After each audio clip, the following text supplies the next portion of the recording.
بسم اللہ الرحمن الرحیم۔ اتقوا اللہ.com کی جانب سے منتخب مضمون عورتوں اور لڑکیوں کے لیے مخصوص اسلامی تعلیم۔ الحمدللہ وکفی وسلام علی عبادہ الذین اصطفی، اما بعد، لقد کان لکم فی رسول اللہ اسوۃ حسنہ، صدق اللہ العظیم۔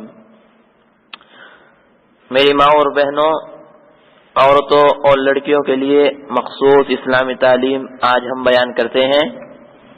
نمبر 1، مردوں سے علیحدہ ہو کر چلیں۔ نمبر 2، راستوں کے درمیان سے نہ گزرے بلکہ کناروں پر چلیں۔ نمبر 3، چاندی کے زیور سے کام چلانا بہتر ہے۔ اور نمبر 4، جو عورت شان یعنی بڑائی ظاہر کرنے کے لیے سونے کا زیور پہنے گی تو عذاب ہوگا، ابو داؤد شریف۔ نمبر 5، عورت کو اپنے ہاتھ میں مہندی لگاتے رہنا چاہیے، ابو داؤد شریف۔ نمبر 6، فرمایا رسول اللہ صلی اللہ علیہ وسلم نے کہ عورت کی خوشبو ایسی ہو جس کا رنگ ظاہر ہو اور خوشبو نہ آئے، یعنی بہت معمولی خوشبو ہو، ترمذی شریف۔ نمبر 7، باریک کپڑے نہ پہنے اور فٹ لباس بھی نہ پہنے۔ نمبر 8، اگر دوپٹہ باریک ہو تو اس کے نیچے موٹا کپڑا لگا لیں، ابو داؤد شریف۔ نمبر 9، بجنے والا زیور نہ پہنے۔ اور نمبر 10، جو عورتیں مردوں کی شکل و صورت اختیار کریں ان پر اللہ کی لعنت ہے، ابو داؤد شریف۔ میری ماں اور بہنوں، کسی کا ہدیہ حقیر نہ جانو۔ ہدیہ لینے دینے میں بھی شیطان بہت سے رخنے ڈال دیتا ہے اور ایسی نفسانیت کی باتیں سمجھاتا ہے جو ہدیہ دینے سے باز رکھتی ہیں۔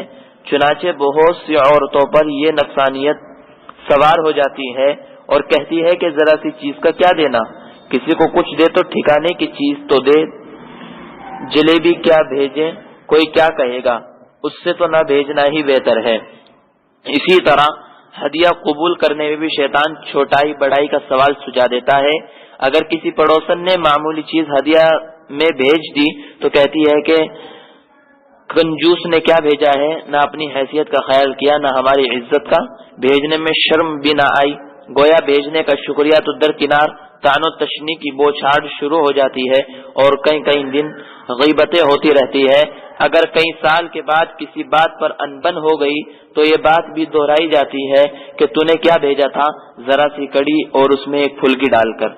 قربان جائیے اس حکیم و معالج جناب محمد رسول اللہ صلی اللہ علیہ وسلم کے، جس کو خالق کائنات نے دلوں کی بیماریوں سے آگاہ فرمایا اور ساتھ ہی ان کے علاج بھی بتائے۔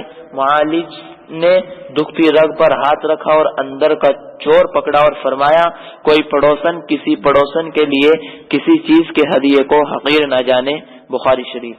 اللہ اللہ کیسا جامع جملہ ہے۔ حدیث کی شرح لکھنے والے عالموں نے بتایا ہے کہ حدیث بالا کے الفاظ سے دونوں طرح کے مطلب نکل سکتا ہے۔ دینے والی دیتے وقت کم نہ سمجھے تو میسر ہو دے دے، جو میسر ہو دے دے، اور جس کے پاس پہنچے وہ بھی حقیر نہ جانے، چاہے کیسا ہی کم اور معمولی ہدیہ ہو۔ بطور مثال حضرت حضور اقدس صلی اللہ علیہ وسلم نے فرمایا کہ اگر بکری کا کھر ہی ایک عورت دوسری عورت کے پاس بھیج سکتی ہو تو بھیجنے والی کم سمجھ کر رک نہ جائے اور دوسری عورت اس کے قبول کرنے کو اپنی کسر شان نہ سمجھے۔ ہر چھوٹا بڑا ہدیہ بشاشت سے قبول کرو اور دل و زبان سے شکر ادا کرو۔ بھیجنے والی کے لیے دعا کرو، اللہ سے اس کے لیے برکت کی دعا مانگو۔ اصلاحی مضامین۔ اللہ تعالی ہمیں کہنے سننے سے زیادہ عمل کی توفیق عطا فرمائے، آمین۔ وآخر دعوانا ان الحمد للہ رب العالمین۔